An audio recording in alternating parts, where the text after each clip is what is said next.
Kadang-kadang nak sujud tuh ora kok muni subhana rabbiyal a'la tapi napa sajadalaka wajhi wa sam'i wa basari wa mukhi wa asbi wa sya'ri wa mastaqallat bihi qadam. Jadi rambut wis disebut karena rambut kita ini juga hidup. Wong iso modot, paham kan? Iso kriting barang. Kowe iku bali lho nek sujud mergo. Nabi ku pirsa sujude napa? Rambuté. Paham ya? Tapi kita sujud tuh ya Allah, meneh traweh sing ana sing 8 menit ngono aku gak tok. Iku hakikat ngawur. Mbok gedhingi ku kiai, mbok dukung apa-apaan. Itu kita harus bangga. Dengan yang namanya sujud itu harus bangga. Sampai diistilahkan apa? Laula kaya zinatal wujudi ma toba aisi wala wujudi wala tarannam tu napa? Fi sholati wala ruku'i wala andekan ndak ajaranmu ya Rasulullah. Saya ini ndak pernah menikmati sujud. Dan tidak pernah nikmati rukuk. Jadi syarat saya sujud itu ora sekedar kowe metek anggota itu boten, harus ada taronnum, harus ada kenikmatan yang luar biasa. Karena sujud ini yang menjadikan kita nanti di surga. Sujud ini yang menjadikan kita layak masuk surga. Sujud ini pula yang menjadikan kita sah disebut umat Nabi Muhammad sallallahu alaihi wasallam. Ciri utama umat Nabi ora kok kemenangan politik atau kemenangan dunia boten, tapi tarohum ruk'an sujud. Umat yang kamu lihat sebagai yang rukuk, sebagai yang sujud. Artinya apa? Kalau Nabi yang soleh diriwayatkan orang soleh, pasti riwayatnya tentang sujud, tentang rukuk. Faham ya? Bareng Nabi diriwayatno LSM sing liberal. Nabi itu tokoh yang menerima semua pihak. Diceritakan Nabi perjanjian dengan orang kafir, kerjasama dengan orang kafir. Ya kok entuk wae dalil. Untuk kondi wae. Aku kadang ya gumun aku sing wong alim ora roh iku roh iku untuk kondi. Aku ya kadang heran. Kadang takok mbek wong. Niku kitab napa? Mbah Gus kula ya jare bar. Mergo aku kitabku ya sak foto-foto kok ora roh. Kono sing kitabe cilik kok roh. Ini penting saya utarakan. Mulane kula teng donya, kula nggih di bojo, nggih syukur, di anak nggih syukur. Tapi aku paling syukur kok kita ditakdir napa sujud. Mergo iku yang identitas kita. Ya ayyuhalladzina amanu ruk'u wasjudu wa'budu rabbakum. Kowe nek iman tenan ciri utamane rukuk, ciri utamane sujud. Saiki mboten. Orang tuh ndak nikmati rukuk dan sujud. Bedino salat tetap ngeluh, ora di dhuwit utange akeh. Mestinya ketika nganggap sujud itu segala-galanya, ditakdir sujud itu senengnya bukan Nabi itu nak nyifati sujud saking senenge. Hatta takuna sajdatul wahidah khairan minad dunya wa ma fiha. Sehingga satu sujud lebih baik dari dunia dan seisinya. Coba sekarang, nanti kamu di akhirat, identitas kamu yang menjadi sah masuk surga itu hanya sujud kamu. Tapi kita sujud itu biasa wae seakan-akan ndak nikmat Allah yang luar biasa untuk duit akeh. Ini kan markai tenan. Markai tenan, entek oleh markai. Ini apa-apaan? Kan aneh, Allah mengatakan sujud itu spesial, kemudian kita nyifati sujud hal yang biasa. Aneh, berarti kamu mensifati sesuatu tidak dengan sifat yang diberikan Allah dan Rasul. Allah mensifati sujud itu luar biasa. Mulane kula nu salat iku seneng makmum. Kula nak sujud itu nikmat tenan. Ya sujud itu wis ngene iki. Mulane kula nu yakin di antara barokahnya Habib saya itu karena melanturkan beberapa syair yang itu mudawan itu dibukukan ulama-ulama dulu kayak tadi laula kaya zinatal wujudi ma toba aisi wala wujudi wala taronnam tu fi sholati wala ruku'i wala sujudi. Taronnam tuh nyanyi-nyanyi kecil, mana ora sekedar ya tentu ndak nyanyi ngono wis dangdutan apa sujud boten, maksudnya itu menikmati. Taronnam itu kok ora iku sujud perucat gak jelas, masyaallah ya kok do urip. Kula niku heran. Itu tenang. Coba sekarang sampean lihat surat Fathah yang di akhir. Sifat umatnya Nabi itu apa coba? Tarohum ruk'an sujud. Orang-orang yang kalau kamu melihat aktivitasnya itu ruk'an, melakukan rukuk sujud. Memang kita punya ambisi politik menguasai Indonesia atau apa? Enggak apa-apa. Itu tapi setelah rukuk dan sujud. Bahkan kalaupun kita berpolitik demi supaya rukuk enggak dilarang, sujud enggak dilarang. Semua porosnya demi napa sujud. Mulane surat Iqra dimulai dan ditutup dengan wasjud waktari. Sekarang enggak. Umat Nabi ngomong fadhail sujud do pelo. Bu pelo bisu. Ngomong fadhail sujud wis ra iso. Padahal sujud ini yang identitas kita. Kita masuk surga itu karena sujud. Bahkan ketika kita masuk neraka, iku neraka sing rawani iku walam takulin nar atharos sujud. Neraka itu tidak berani makan bekas-bekasnya. Kayak apa kalau yang sujud itu bathuk kamu, tangan kamu, dengkul kamu, terus hati kamu, fisik kamu. Mana nak sujud?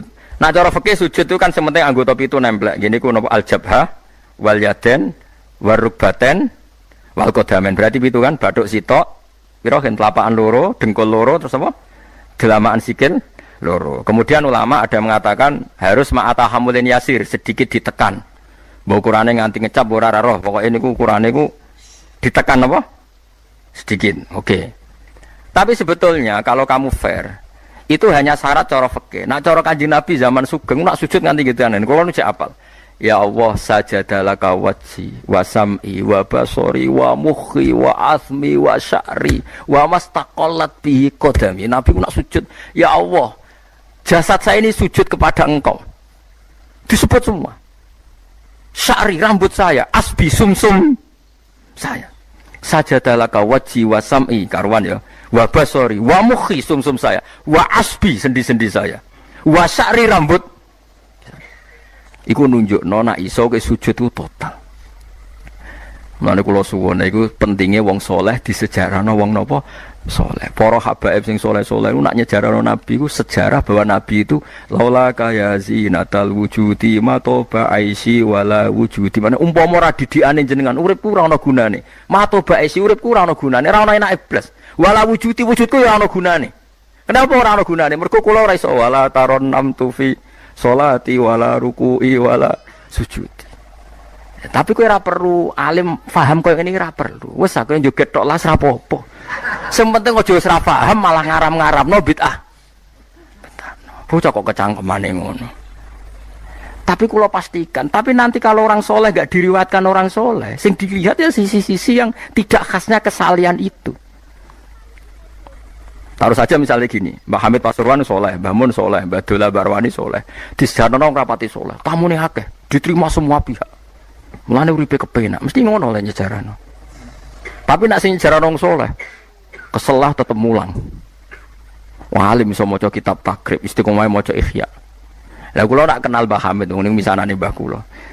Santri-santrine sing soleh nyetan, Mbah Hamid wis ora tau karek iku salat tahajud, nak duha ning kene, senengane maca burda. Bapak kenangannya senang dijak ning kamar, dijak ngaji tafsir. Ya mesti seputar kesalehan. Diceritakno wong rapati soleh kebesaran. Tamune wae. Wong wong rono pejabat yo. Sopo wae. Pokoke top. Top ku manane tamune. Akeh bar. Lah nek ngono ae presiden, menteri, gubernur tamune akeh. Artis yo tamune. Akeh. Makanya kalau kepengin nggih, sejarahnya orang soleh itu orang soleh harus ikut ngomong biar tahu sejarah khasnya antar orang apa? Termasuk tadi nyifati Nabi itu laula kan apa ya zinatal wujudi matoba aisi wala wujudi wala taron namtu fi sholati wala ruku'i. Anakku lo Hasan tasbihah, terus anakku lo sing cilik jenenge Milan niku kula kan ngapal lo sak nadzuman Imam Syafi'i. Padahal iki alit ya alhamdulillah do apal. Imam Syafi'i iku rumangsa Imam Syafi'i mu ahli fikih kok sampeyan niku mboten ndekne yo ahli tasawuf ahli hakikat. Niku nadzuman sing kula kan ngapal lo niku Imam Syafi'i niku laqad mananta ala qalbi bi ma'rifatin bi annaka wahudul ala'i wal qudusi wa ma taqallabtu min naumi wa fi sinati illa wa dzikruka bainan nafsi wan nafasi. Ya Allah, sungguh nikmat engkau itu besar karena engkau memberikan aku satu kenikmatan di mana kenikmatan itu saya tahu bahwa engkau adalah dzul ala'i wal qudusi, zat pemberi nikmat dan yang suci. Wa ma taqallabtu min naumi wa fi sinati, kula niku turu ora tau molak-malik awakku. Ora tau molet corong Jawa. Illa wa dzikruka bainan nafsi wan nafsi, kecuali saya ingat engkau di antara nafas-nafasku ini. Itu orang soleh meriwayatkan kesalian. Jadi wa ma taqallabtu min naumi wa fi sinati illa wa dzikruka bainan nafsi wan nafsi. Jadi tapi enggak, sekarang agama itu diceritakan orang-orang yang gila politik, gila kekuasaan. Kita harus kuat. Ya bagus, kita juga enggak ingin ngalami kayak Rohingya, paham ya? Makanya yang soleh-soleh pun jangan anti politik, goblok ya anti politik. Gobloknya tadi, kowe misalnya ramelok politik, sing kuasa orang-orang non muslim, tong fasik, terus sholat dilarang, pengajian dilarang, kacau. Lho tenan kula ketua partai-partai politik cara kan nyucup kula purun piye-piye ana gunane. Tapi nek kon iman ra gelem bodonine bolak-balik. Tapi kita harus hormat piye-piye menjadikan Islam itu di Indonesia enggak dilarang-larang, enggak dikuyo-kuyo karena penguasanya adalah orang napa? Islam. Tapi bojo mbok imani teman-teman bodonine yo bolak-balik bos watake ora roh wis pokoke bangsa ngono. Makanya ini penting sekali. Makanya saya kemarin itu senang banget sampai surat Sajdah. Ngaji kita adalah ditakdir sampai surat apa? Sajdah, di mana surat ini mengatakan innama yu'minu bi ayatina alladziina idza dzukiru biha kharru sujada. Orang-orang mukmin sejati adalah orang ketika dibacakan ayat Allah itu langsung napa? Sujud. Tentu sujud ini bisa sujud fisik kayak kita pas sholat, termasuk bisa sujud pikiran, sujud hati, sujud macam-macam.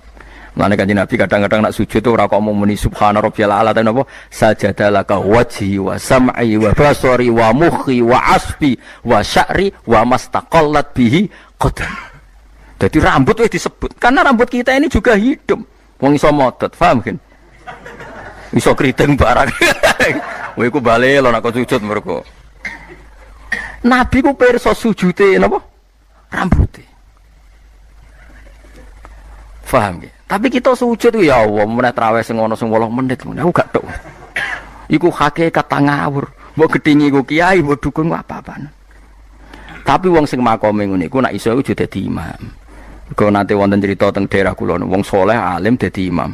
Imami Jumatan. Bareng sujud lali. Lho wali wong ngenteni itu lho diarani mati ra mati. Akhire muridé ndudul kok. Mbah sampun. Batal sak Jumatan. Semenjak itu dia mengundurkan diri dari imam nopo. Tapi kowe kan gak ngarah sujud nganti ngono. Mulane wong nak salat iku aja nganggo makome sinten wong khawas.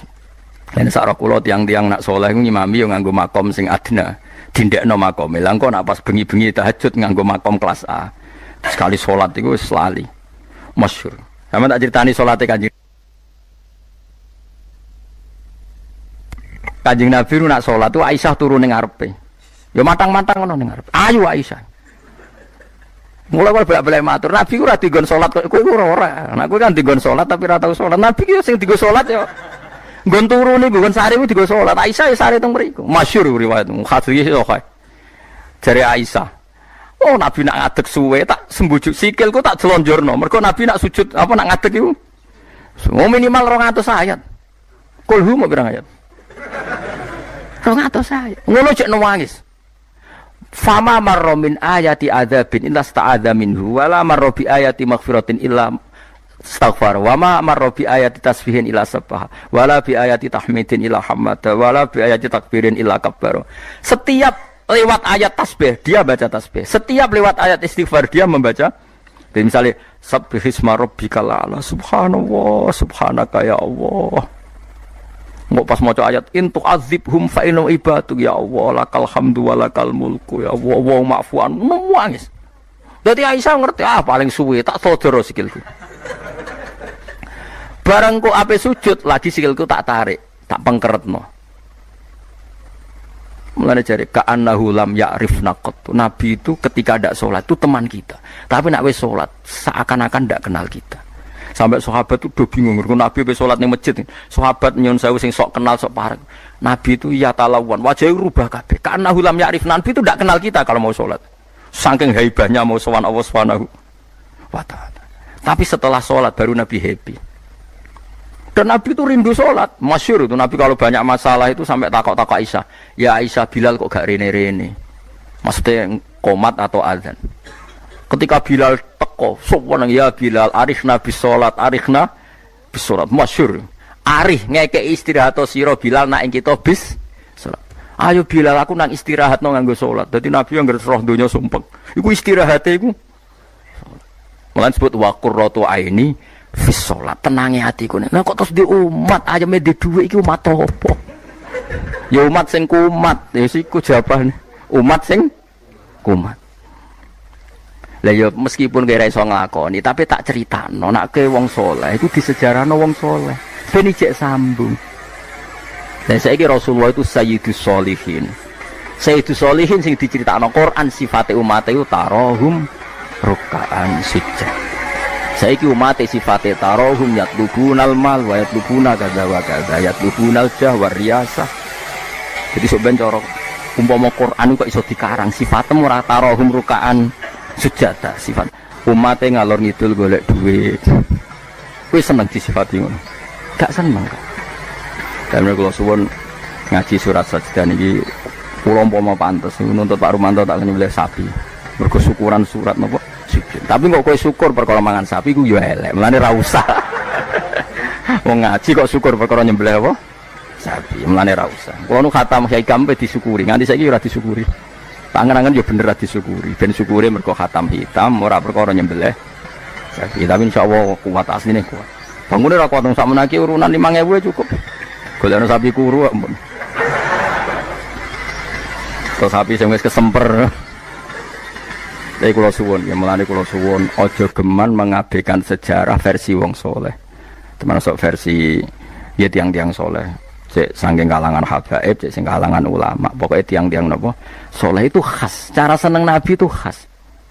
Kowe iso nyifati Nabi kayak tadi. Laula kaya zinatal wujudi ma to ba'isi wala wujudi wala taron namtu fi sholati. Jajal Kanjeng Nabi versi wong-wong politikus malah diseru. Nabi itu pemersatu pan Arabik. Dulu Arab itu gini-gini, setelah ada Nabi, iku yo sifatnya Nabi, tapi gue apa, bu omah ngomong no, gue sujud era iso kok ngomong dok dinti. Pertama Iqra turun ya wasjud, iku variasi-variasi setelah ada kekuatan politik, ono variasi-variasi sifat-sifat Nabi yang datang kemudian, ya, tapi sifat permanennya ya wasjud, waktari. Faham maksudnya? Faham tenan toh? Faham ya alhamdulillah. Soalnya nak sing ora paham ya bebo paham, ben nyenengno guru. Nyenengno guru ku ibadah. Pokoke eling-eling surat Fatah ya sing akhir napa? Tarahum rukaan sujada. Walahum lan ora ana te wong akeh yung dzuruna dikai tempo sapa wong akeh. Yumhaluna tegese dikai tempo sapa wong akeh li taubatin krana tobat au ma'diratin utawa ngekeki alasan. Fa'arid mongko mengo sira anhum sanging kufar wan tadzir lan ngenteni ana sira. Misale inzalal adzab ing turune siksa bimiklan kufar. Innahum sa'tana wong kafir ya muntadziruna ngenteni sapa wong kafir. Bika ing sira wong kafir ngenteni misalnya hadis samoten ing terjadine kematian atau anyare kematian au qatin utawa terjadine pembunuhan. Bismillahirrahmanirrahim. Afaman kana mu'minan kaman kana fasika. Afaman kana mu'minan kaman kana fasikal la yastawun. Ammal ladzina amanu wa 'amilus sholihati falahum jannatul ma'wa nuzulam bima kanu ya'malun. Wa ammal ladzina fasaqu fama'wahumun nar. Kullama aradu ay yakhruju minha u'idu fiha wa qila lahum dzuqu 'adzaban nar. Dzuqu 'adzaban naril ladzi kuntum bihi tukadzibun. Afaman kana, afaman ana ta utahi wong. Wong sapa wae? Kana kang ana sapa man. Ana iku mukminan, iku wong sing mukmin, sing percaya kebenerane Allah lan Rasul. Iku kaman kaya dene wong kana kang ana sapa man iku fasikon, iku wong sing fasik utawa wong sing kafir. Kula baleni malih. Afaman ana ta te wong kana kang ana sapa man iku mukminan mukmin. Manane mukmin ku benerno apa sing digawa Allah lan Rasul. Iku kaman kaya dene wong kana kang ana sapa man iku fasikon iku fasik utawi kafir. La yastawun, ora padha sapa wong mukmin lan wong fasik. Ail mukminuna tekse pira-pira mukmin wal fasikuna lan pira-pira fasik. Ammal ladzina amanu anapun te wong sing iman wa amilu lan nglakoni sapa alladzina as-sholihati ing pira-pira amal saleh. Wong iman lan nglakoni amal saleh falahum mongko iku berhak, mongko iku kedue alladzina amanu jannatul ma'wa te entuk swarga kang dadi panggonane utawa swarga-swarga kang dadi nggon panggonane. Nuzulan tur hale tumurun. Hale dadi sogatan, hale dadi penghormatan. Huwa te maknane nuzul ku ma perkara yu adu kang den sogatno apa ma kang disuguhno apa ma lidhofi krana tamu. Bima sebab perkara kanu kang ana sapa ngake ya malu nang nglakoni sapa ngake. Wa ammal ladina anapun te wong akeh fasaku kang padha fasik sapa ladina. Fasik ku maknane fasik. Teng mriki fasik bil kufri fasike kelawan kafiran. Wah ini gak apal lho nggih kula kados ngaji kula wingi. Pokoke angger fasik disebut Quran kok ahli neraka iku mboten kok fasike sampean mboten ini fasik ringan nggih, fasik medium niki. Fasik sing ahli neraka bil kufri wa takdzibi. Wah apal lho. Wah angger fasik kok ahli neraka mana apa fasik kekafiran lan fasik ngorohno Allah lan apa Rasul. Tapi nak fasik kaya sampean bodoni wae enteng. Dak kok teras swarga ijek-ijek mlebu. Dak kok pager-pager terus napa? Mlebu nggih araf nggih kecantol-cantol mungkin ngono. Heeh. Mbok jongkrono sithik mun nduk swarga ngono. Oh, angger fase iki jelas. Mulane kula wingi ngotot. Ciri khas ahli sunnah niku darani ahli neraka iku kafir. Napa? Mulane mriki fasaku napa bil kufri wa takdzibi. Fase iki kelan nglakoni kekafiran lan gorono Allah. Kowe kafir to ora? Mboten. Kowe tau gorono Allah Rasul? Nak bodoni kanca. Bolak-balik lah. Iku urung kafir wenteng. Mergo yo kene tau dibodoni padha wae kan wales-walesan ngono napa? Sesama saling bodoni ya. Gak usah saling napa dendam. Fasaku bil kufri kelan kekafiran. Dadi ngaten nggih kula terangno nggih masalah madzhab ahli sunnah nggih. Sampean kok aja terjebak training aswaja terus. Aswaja trainingnya pokoknya kadang tahlil ahli sunnah atau mboten enten ngoten kaidah ngoten. Sing ngeten kaidah ini tadi, apakah mukmin yang melakukan dosa besar itu kafir apa ndak? Jadi ciri khas ahli sunnah dan ndak itu perdebatannya napa? Mukmin sing murtakibul kabira napa? Mukmin sing murtakibul kabira. Orang mukmin yang melakukan dosa besar itu menjadi kafir apa ndak? Ahli sunnah berpendapat tidak menjadi kafir. Sementara yang khawarij yang lain-lain berpendapat menjadi kafir. Nah, Imam Suyuti, Imam Ghazali, Imam Syafi'i semua itu ahli sunnah. Sehingga kalau ada orang kok ahli neraka, niku mesti maksiate iku bil kufri wa takdzibi. Alasane Imam Syafi'i sak bala-balane niku sak ulama sak kancane niku wong nak wis kadung bener diridani Allah. Niku sifate ora kok ora tau salah. Kula baleni malih nggih. Wong nak wis bener diridani Allah, niku sifate ora kok gak tau salah iku ora. Nek Allah seneng kowe, iku statusem wong-wong sing liyukaffirallahu anhum aswa allazi amilu. Engko amal elek iku ndelalah didadekno di sepuro sinten? Allah. Carane piye ya? Carane nggawe poin. Misale ngaten, sampeyan ngobet wek cawe wedok. Cawe wedok seneng banget kowe. Sementing ke komitmen aja zina. Tapi sampean aja takok kula, berarti SMS-an angsal Gus. Jawel angsal yo aja takok ngono. Tapi nak kowe kasil jawel tok ra zina ku insyaallah barokah ngedohi dosa gedhe sing cilik di sepuro. Tapi aja muni halal. Yo aja muni halal, yo aja lakoni nek iso. Cuma iki cerita. Ana wong seneng cawe wedok banget. Tapi dia ini sukses ninggalo napa? Zina. Tapi ora sukses ninggalo jawel utawa SMS-an misalnya. Tapi kok jumni halal lho ya. Wong kula ora muni halal kok mbok riwayatno halal. Niki rak ngaji ilmu. Mergo di antara jatah di sepuro iku apa alladzina napa mboten niku intajtanibu kaba'ira ma tunhauna anhu iku nukafir angkum sayiatikum. Nak kowe sukses ngilangi sing gedhe insyaallah muga-muga sing cilik iku di sepuro. Misale kula gubething ruhin, maksimale kan mateni. Mateni kan dosa gedhe tak hindari. Mau ngenyek tok bocah kriting ndek. Lah iku yen yo dosa ngomentari ngono iku kan.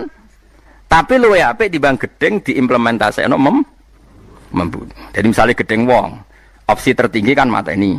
Misalnya gak mateni bacok sikile atau bacok tangane kan berat.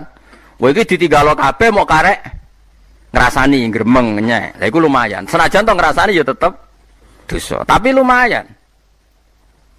Mulane kiai-kiai rata-rata yang ngrasani mergo mangkel lu nek ora diomongno dadi udun. Nah, akhirnya ngrasani. Kiai-kiai anggere mbok tamoni critakno lawan politike, mesti ngrasani to ora? Ngrasani. Mergo nek dimpet ya dadi udun. Tapi ku luwih apik timbang mateni. Misalnya kula kiai yang jenis seperti ini. Roh metode wong seneng Quran lewat konser, lewat MTQ mesti ngritik. Bar wanila ora seneng nek ono MTQ dikritik. Ya ngrasani, tapi apik niate. Lah kok sing seneng MTQ ya ngrasani kiai-kiai sing kaya kula. Wah, wong kok gak gelem siar. Quran niku buta siar, wong Islam buta siar. Iso muni-munine lho pokoke. Ikan yo rasan-rasanan. Sampai sementing gak santet-santetan ngono maksudnya. Lah iku disebut apa? Intajtanibu kaba iromatun hauna anhu insyaallah nukafir angkum sayyatikum. Jika kamu sukses meninggalkan dosa-dosa besar, yang kecil insyaallah dimaafkan. Ini penting saya aturkan. Nah, kalau orang baik itu syaratnya tidak pernah dosa, berarti sekali dosa dia jadi kafir. Ini masalah bagi ahli sunnah. Nah, ini penting kalau atur. Mergo ceritane ngeten nggih, wong nak bakate saleh, mabuke nang masjid. Bodoni yo santri, mergo dekne ora duwe kanca geng. Akhire korbane yo santri. Mergo dekne bodoni wong liya, wong abangan, preman ora kenal. Sing dikenali santri. Akhire korban bodoni yo. Ya kula kiai bodoni wong ya bolak-balik. Tapi kula ora tau sambat, pancen jatahe mun kadang-kadang kebodhon yo jatah. Sampeyan kula critani, zaman Nabi ana wong jenenge Abdullah. Niki hadis sahih teng Bukhari wonten, teng pundi-pundi wonten. Wa kana yulaqabu khimaron. Dik niku sampe nak ngundang kanca-kancane niku khimar. Wa kana yudhiku Rasulullah katsiran. Dik niku senengane guyokno Kanjeng Nabi. Kanjeng Nabi orang yang sering serius iku mergo mimpin perang macam-macam nak roh dolah iki guyu. Kancane ra ngundang dolah tapi niku iku nak mabuk ini masjid Kanjeng Nabi. Mboten trimo masjid mriki mboten.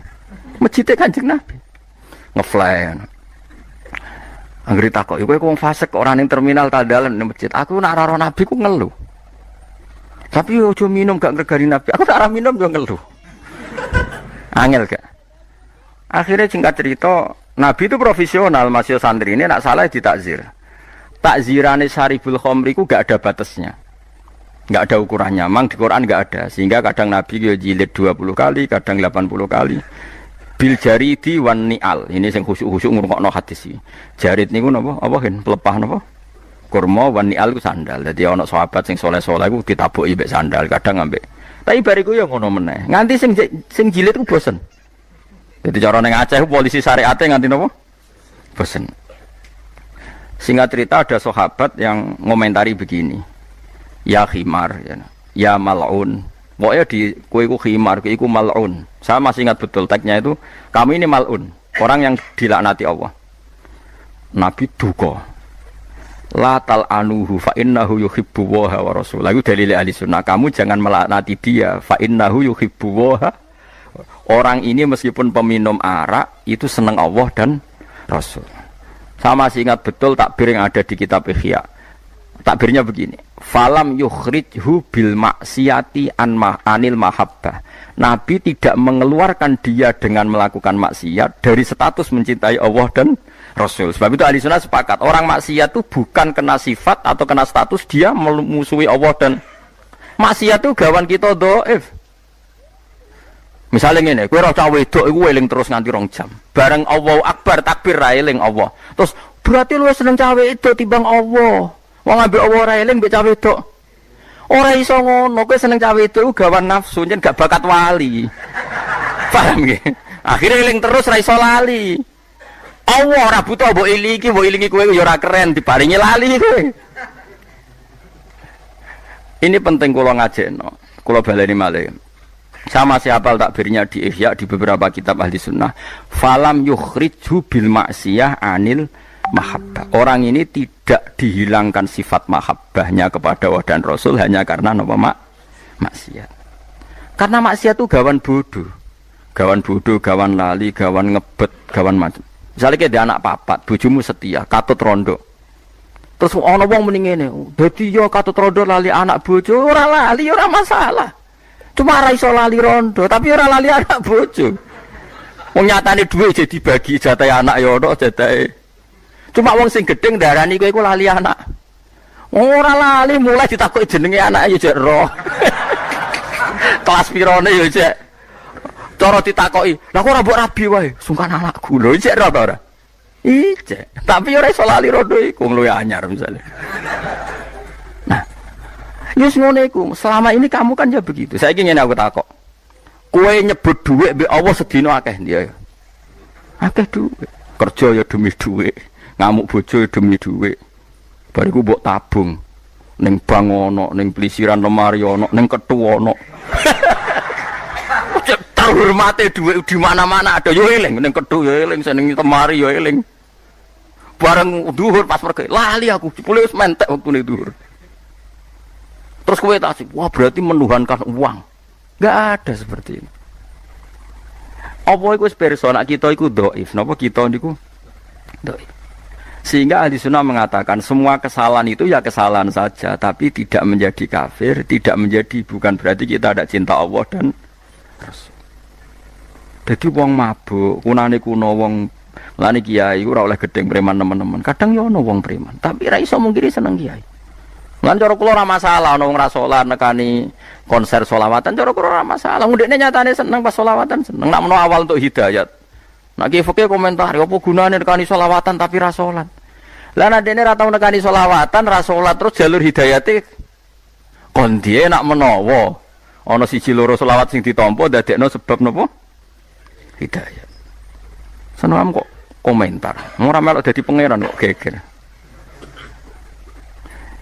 Jadi kalau baleni malih, mulane teng mriki angger kitab ahli sunnah wal jamaah sing asli, ku angger ana ayate pangeran dawuh fasaku mesti bil kufri wa takdzibi. Dadi dosa fasik sing sebab kekafiran lan sebab gorono Allah lan iku lagi ahli neraka. Harun ar-Rasyid itu dinasti Bani Abbasiyah. Itu pinter sekali. Ada seorang ustadz yang agak ekstrim. Itu datang ke Harun ar-Rasyid.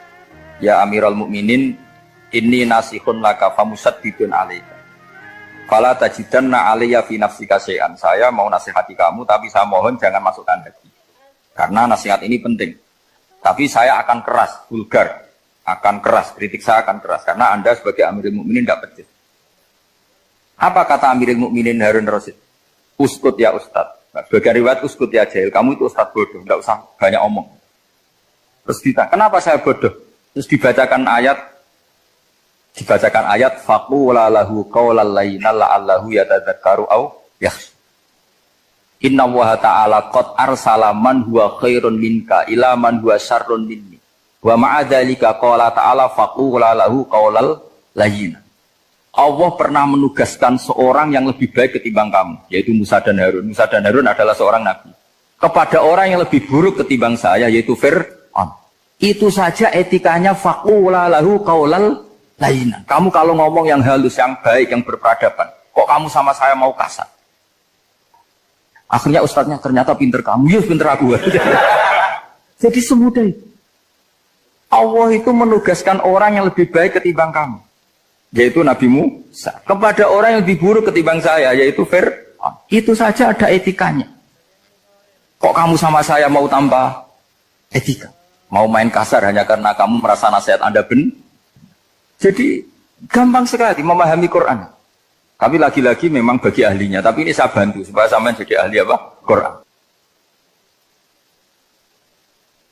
Ada sekian problem dalam memahami Quran, terutama kalau lewat terjemah. Problem itu bisa gawat betul, memang bukan gawat-gawatan tapi gawat betul. Misalnya ada ayat begini dan terjemahnya pasti begini. Fa'ainama tuwallu fathamma wajhullah. Kamu menghadap mana saja, di arah manapun, di sana ada ridhonya. Itu kalau hanya pakai terjemah, tentu menjadikan kita sholat bisa menghadap ke timur, ke barat, ke utara, dan ke apa? Selatan. Saya cerita sedikit tentang asbabun nuzul. Memang tema sekarang tentang asbabun nuzul. Dulu Rasulullah SAW ketika di Mekah itu sholat menghadap Ka'bah. Tapi setelah pindah di Madinah, di mana Madinah itu ada komunitas Yahudi dan Nasrani, Rasulullah itu menghadap ke Baitul Maqdis. Kira-kira 16 bulan, 16 sampai 17 bulan. Semua riwayat itu kisarannya hanya 16 sampai berapa? 17 bulan. Sehingga orang Yahudi itu bilang begini, Muhammad ini baiklah, meskipun dia membawa agama baru, tapi kiblatnya masih ikut kita, masih baik kan. Setelah 16 bulan, Nabi diperintahkan Allah untuk menghadap ke Ka'bah.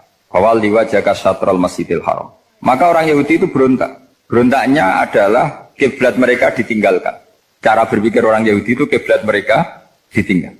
Sehingga mereka bilang mawallahum an qiblatihim allati kanu 'alaiha. Apa yang menjadikan umat Islam berpaling dari kiblat Baitul Maqdis. Kemudian mereka provokatif betul. Ini perlu diperjelas. Provokatif. Bilang begini, "Inna Muhammadan tahayyara fi din." Muhammad ini bingung dalam beragama sehingga habis ngomong A ngomong B, habis kiblat Ka'bah, kiblat Baitul Maqdis. Sehingga dalam banyak tarikh disebutkan peristiwa kiblat itu terbanyak melahirkan orang murtad, orang yang keluar dari Islam gara-gara provokasi orang Yahudi, Muhammad tahayyara ini Muhammad tuh bingung dalam menentukan pilihan apa beragama. Kemudian walhasil singkat cerita akhirnya Nabi itu madhep Ka'bah. Apa yang terjadi mukjizat itu adalah bahwa agama ini agama yang mewakili semua agama sebelumnya yang masih orisinil. Yaitu Nabi akhirnya berargumentasi Ka'bah adalah kiblat yang asli, yang lebih tua. Terus mereka tanya, buktinya apa? Dijawab oleh Quran, fihi ayatum bayyinatum maqamu apa? Ibrahim. Ka'bah bukti tertua adalah di situ ada makam Ibrahim. Makam itu jejak kaki. Ya kalau bahasa Indonesia makam itu kuburan. Kalau dalam bahasa Arab makam itu jejak apa? Jejak kaki. Sehingga diketahui oleh sejarah dibuktikan di situ ada jejak kaki siapa? Nabi Ibrahim. Sementara nisbatnya Baitul Maqdis itu adalah kepada Nabi Musa dan Nabi Harun. Yang ini adalah turunan dari Nabi siapa? Ibrahim. Hikmahnya apa? Begini. Sebagai bukti bahwa Baitul Maqdis pernah menjadi poros Islam atau poros Tauhid, maka Nabi Muhammad pernah disuruh menghadap ke Baitul Maqdis. Buat inget-ingetan kalau ini pernah menjadi poros apa tahu? Tapi tetap tua-tuaan masih tua apa? Nah, kenapa tua Ka'bah tadi? Karena Ibrahim adalah Abul Anbiya, bapak dari para. Dan di situ ada jejak kakinya. Fihi ayatum bayyinatum maqam. Bukti itu belum cukup. Dibuktikan lagi bahwa Ismail kecil itu hidupnya di Ka'bah. Kita tahu sa'i baina Safa wal Marwah adalah karena Siti Hajar sedang mencari apa? Jadi ada bukti sekian, bukti empirik bahwa Ibrahim itu kiblatnya itu Ka'bah, bukan Baitul. Sehingga ada kata-kata fihi ayatum bayyinatum maqamu. Nah, tanpa ngerti asbabun nuzul, kamu akan mengartikan fa'ina ma tuwallu fatamma wajhuhu itu salah. Karena di situ kamu menghadap mana saja, maka di situ ada ridhonya Allah. Maka para ulama memberi catatan, maksudnya begini, kamu menghadap kemana saja, asal itu yang diperintahkan Allah, maka di situ ada ridhonya Allah. Harus seperti itu maknanya, disesuaikan dengan konteks asbabun nuzul. Tanpa seperti itu tidak bisa. Dan masih banyak lagi kepentingan tentang asbabun nuzul. Jadi problem sekarang adalah banyak mufassir yang hanya mengartikan dari terjemah. Itu bahaya sekali. Jika ada orang yang menikah secara mut'ah, itu kan mirip kayak transaksi zina. Mereka berdalil famastamta'tum bihi minhunna fa'atuhunna ujurahun. Perempuan yang sudah kamu nikmati, yang penting kamu bayar. Terjemahnya seperti itu. Karena ujur itu jamaknya ujroh. Itu fatal sekali. Padahal ayat itu begini, settingannya begini, setting siakul kalamnya atau asbabun nuzulnya begini. Ini sekaligus, memang saya sengaja ngaji dengan tema yang berat, bentuk penghormatan pada yang ngaji. Kalau temanya ringan kan kayak TPG. Begini asbabun nuzulnya begini. Wal muhsanatu minan nisa yang awal juz 5 itu, ya kita santai aja, yang awal juz 5 itu sebetulnya maktuf, diatafkan pada ayat hurrimat alaikum ummahatukum wa banatukum wa akhwatukum wa ammatukum wa kholatukum wa banatul akhi wa banatul ukhti. Jadi perempuan yang haram dinikah itu ada 7. Yang faktor nasab, yaitu siapa? Ibu, putri, saudara putri, bulik dari bapak, ammah itu bulik dari bapak, kholah itu bulik dari ibu, keponakan dari saudara lelaki, keponakan dari saudara perempuan. Ini disebut haram karena nasab gen. Kalau orang Jawa bilang hanya 4 karena ngitungnya bulik baik dari bapak maupun ibu. Kalau orang Jawa bilang kan bulik terus keponakan dihitung 1. Padahal ada keponakan dari saudara lelaki, ada keponakan dari saudara apa? Perempuan. Wa banatul akhi wa banatul ukhti. Terus kedua haram karena rodok. Kita tahu dalam hukum Islam rodok adalah sama dengan nasab. Jadi ibu yang pernah menyusui kamu berarti jadi ibu kamu. Dan saudara sepenyusuan berarti menjadi saudara kamu. Ini disebut wa ummahatukumul lati arda'nakum wa akhwatukum minar radha'. Terus ketiga haram karena musaharah, karena besanan. Jadi pagi ini misalnya saya nikah dengan Sri, bilang qabiltu nikaha wa taswijaha bil mar'il madkur. Setelah nikah dengan Sri ini otomatis ibunya dia menjadi mertua. Otomatis haram saya apa? Nikah. Ini namanya haram karena musaharah. Atau kamu punya anak Zaid. Zaid pagi ini akad dengan Sri.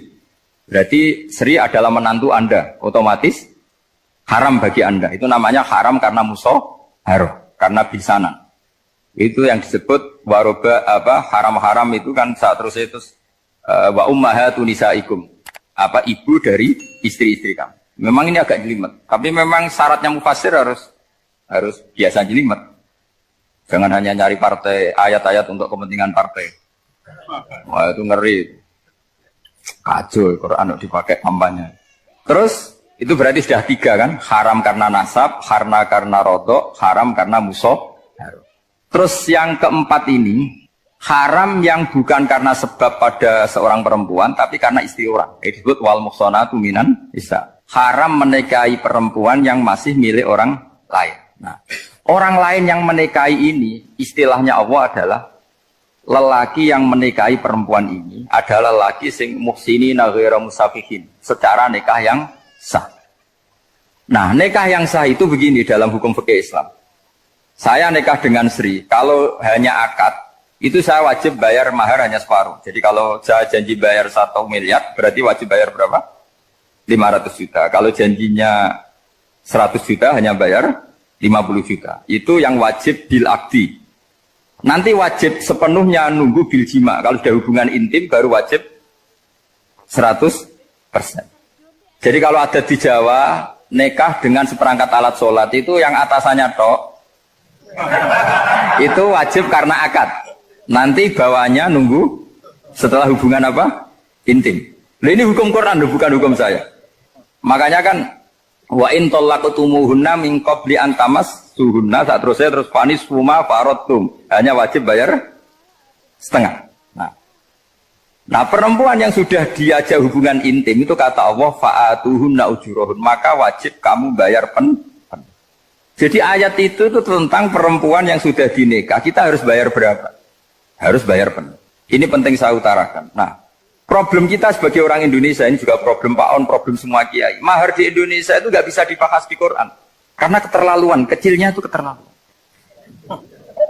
Saya ini kan kiai, sering ngakatkan tuh sampai bosan, seperangkat alat sholat itu ngawur sekali. Ini mbak-mbak harus nggak mau gitu. Saya provokasi minimal itu ya berapa? 100 juta berapa? Pantasnya berapa?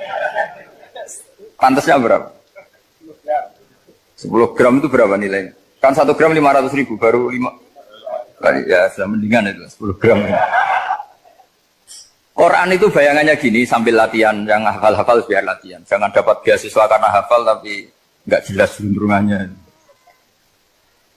Quran tuh bayangannya gini, ini nggak mungkin Quran ini bisa dibaca di Jawa. Wa in aradtum istibdala zawji makana zawji wa ataitum ihdahunna qintaran fala ta'khudhu minhu syai'a. Jika kamu nikah sama seorang perempuan, kemudian kamu cerai, maka mahar yang sudah kamu berikan jangan ambil lagi. Karena mahar di Arab itu mahal, 100 juta, kadang mobil Alphard, kadang GMC. Sehingga setelah menceraikan tuh kebayang menarik. Kok enak, dulu saya memberikan itu kan karena dapat servisnya, sekarang sudah saya cerai, saya tarik. Kalau mahar di Indonesia kan seperangkat alat sholat. Jadi gak kebayang ada kalimat fala ta'khudhu minhu syai'a, jangan ambil lagi. Kebayang ngambil aja enggak? Apalagi kalau nikahnya sudah 2 tahun kan sudah lusuh, sudah. Tapi kalau di Arab itu kebayang karena mahal. Makanya orang Arab suka nikah orang Indonesia karena murah. Jadi bahasa kintoron itu harta yang enggak ternilai. Wa ataitum ihdahunna kintoron. Kok yang enggak ternilai? Mahal betul. Itu pernah saya hitung, ada yang mahar itu 400 juta, ya sekira segitu. Nah makanya setelah dicerai, Allah memperingatkan setelah kamu kasihkan, ya jangan minta lagi. Kenapa kepikiran minta? Karena jumlahnya besar. Kalau di Indonesia kepikiran nggak minta, ya? Nggak kepikiran, saking kecilnya. Seperangkat alat sholat, kadang 1 juta. 1 juta itu setelah hubungan intim, sebelumnya yang wajib hanya 500. Itu kan nggak kebayang. Makanya susah ngartikan Quran di Indonesia, kadang susah, karena kadang terlalu. Itu pernah Sayyidina Umar radhiyallahu anhu pernah bilang begini, wahai para perempuan, mahar itu jangan mahal-mahal, kasihan para lelaki. Itu ada perempuan alimah, ya orangnya alim betul. Itu usul langsung gini, ya Amirul Mukminin, laisa dzalika laka ya Amirul Mukminin. Waqad qala ta'ala wa atiitum ihdahunna qintaran. Kamu hanya seorang Amirul Mukminin, tidak berhak bikin aturan pembatasan mahar. Allah saja tidak batasi, kenapa kamu batasi? Sehingga dulu yang namanya nikahnya Sulaiman Agung atau Jamaluddin siapa Ratu Agung, kalau hadiah ya sampai tas mahal itu kan dari bahasa Arab mumtaz mahal. Mumtaz itu istimewa, mahal itu tempat. Dia punya istri yang sangat dicintai, dikasih hadiah mumtaz mahal. Terus ilat Jawa jadi apa? Tas mahal. Itu sama Mujid Ulil Albab kalah. Itu kalau cerai kan kepikiran minta lagi. Dikasihkan yang baru. Tapi kalau di Indonesia tidak mungkin karena apa tadi? Seperangkat alat sholat. Begitu nyari yang murah lagi. Yang bagus kitanya, bungkusnya yang bagus. Maka nggak mungkin kita maknani Quran tanpa mengenal yang bernama asbabin. Karena makna ayat itu bisa kacau kalau kita tidak tahu asbabin. Yaitu kayak tadi makna fa'ina ma tuwallu fasamma wajibwa. Itu maknanya kan kamu menghadap mana saja, boleh saja di sana ada ridhonya Allah. Berarti kan bisa ke timur, ke selatan, ke utara, ke barat. Itu bahaya betul. Sehingga kata ulama harus mengkaji asbabin supaya porsi ayat ini sampai semana jauhnya itu kita tahu. Tanpa tahu itu tidak bisa. Begitu juga menyangkut kiblat. Sekarang saya tanya, kemarin kan ramai dulu juga menak. Kiblat semuanya diukur dengan GPS, terus beberapa masjid dikomentari salah karena diukur pakai apa? GPS. Kalau dalam bahasa falak disebut yaumarosdil kiblat. Memang bisa diilmoni. Tapi pertanyaannya begini, dari awal Allah ngendikan fawal liwajhaka syatral masjidil haram. Kamu yang penting sholat itu menghadap masjid. Masjid itu ya bangunan. Sehingga kata Ibnu Abbas yang diriwayatkan banyak ulama mengatakan Al-Ka'bah kiblatun li ahlil masjid wal masjid kiblatun li ahlil haram wal haram kiblatun li ahlil masyriq wal maghrib. Jadi kalau orang di dalam masjid kiblatnya harus Ka'bah. Di luar masjid kiblatnya asal bangunan Masjid Haram. Tapi di luar sini kayak di Indonesia boleh semua tanah. Kenapa begitu? Kata Ibnu Abbas karena Quran turun bilisanin arabiyyin mubin. Jadi kalau orang Jogja kalau mau ke Jakarta arahnya kemana? Barat. Itu sebetulnya ketika Anda ke barat itu persis Jakarta apa bisa saja pasnya itu Pangandaran. Tapi orang itu akan bilang kalau ke barat ya ke Jakarta. Meskipun presisi Anda tepatnya di Pangandaran. Nah kiblat seperti itu, asal orang menghadap ke barat itu orang sudah bilang ke kiblat. Nggak usah sedetail misalnya harus pas Ka'bah. Saya pernah debat sama tim ahli Kemenang. Nggak bisa Gus, sekarang ada GPS harus tepat Ka'bah. Terus saya bilang gini, kalau teori Anda benar, berarti semua masjid luasnya maksimal 16 meter. Ka'bah itu luasnya hanya 16 meter. Berarti Masjid Ulil Albab yang pojok sana sama pojok sana, kira-kira itu ya sudah tidak kena Ka'bah. Kalau harus tepat, Ka'bah itu kan diameternya hanya 16. 16 sampai 18 kalau nggak salah. Berarti semua masjid kalau ingin tepat Ka'bah harus pas 16. Kalau terlalu luas pilihannya harus cekung. Kan jadi aneh. Makanya saya itu sering Pak, dulu saya ini biasa debat fikih kalau di tradisi pesantren namanya Basul Masail. Saya punya teman yang paling kurang ajar, yang paling saya kenang dalam panjang sejarah. Dulu itu kalau debat fikih itu ya seru. Kalau aturan fikih kan gini, soft paling baik itu kan soft pertama. Baru kedua, baru ketiga. Yang paling keren kan soft awal, soft. Terus teman saya bilang gini Pak, ya kalau gitu gini aja Gus, desain masjid itu memanjang utara selatan. Biar semuanya soft awal. Gara-gara didesain begini kan ada soft 2, soft 3. Apa susahnya? Kita bikin mulai awal supaya masjid itu memanjang utara apa? Selatan. Supaya semuanya soft awal. Ya kalau ada hukum ya diimplementasikan dalam desain bangunan katanya. Itu kan kacau. Terus akhirnya saya jawab, lalu setelah begitu yang paling afdol siapa? Yang dekat imam. Ya sudah, bikin cekung saja kalau gitu. Artinya gini ya, beragama itu yang sehat. Jadi beragama itu berdasar riwayat. Berdasar riwayat, pernah ada ulama yang ngitung. Madinah menghadap Ka'bah itu ya tidak pas. Pernah dihitung pakai GPS. Kiblat Madinah ke Ka'bah itu ya tidak pas. Tidak seperti yang pernah dianjurkan Kemenak. Karena apa? Agama ini ngikuti bilisanin arabiyyin mungkin. Seperti jenengan gini. Semua ini istilahnya apa? Menghadap Gus Bah. Padahal ada yang agak sana, agak sana. Semuanya ngaji sama siapa Gus? Ya sudah. Istilahnya bertatap muka. Memangnya kita benturan. Ini bahasa. Jadi seperti ini semua namanya apa? Berhadap.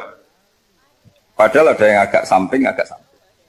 Ka'bah juga gitu. Sebenarnya tidak se-ekstrim yang dibayangkan orang-orang. Cuma kalau bisa tepat, ya kita harus tepat. Tapi tetap saja tidak perlu 16 apa? Nah. Fa'ainama tuwallu fasamma wajhuhu itu artinya menghadap. Menghadap itu menghadap arah. Makanya Allah tidak ada fawal liwajhaka nahwal Ka'bah, tapi fawal liwajhaka syatrul Masjidil Haram.